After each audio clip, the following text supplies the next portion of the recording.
तो हम जा रहे हैं आज घर घर जाने का खुशी तो आप लोगों को पता ही होगा। हम मालूम है तेरे बाप को मत सिखा चल।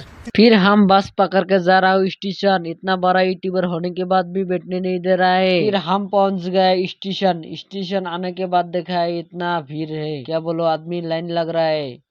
फिर सोचा है कुछ टाइम बैठ लेती हूँ। कुछ टाइम बैठने के बाद हमारा टिकट मिल गया। तो हमारा ट्रेन रात 10 बजे, तो कुछ खाने के लिए लेने आया हूँ। फिर हम खाना लेकर जा रहा हूँ हमारा मंजिल तक।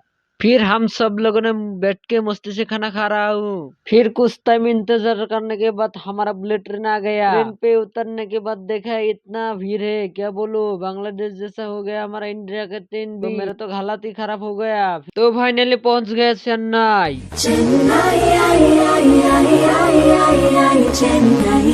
तो फर्स्ट टाइम हिंदी से ब्लॉग बनाया, कुछ गड़बड़ होगा तो, कुछ भूल होगा तो माफ कर देना भाई। तो वीडियो अच्छा लगे तो लाइक कमेंट एंड सब्सक्राइब।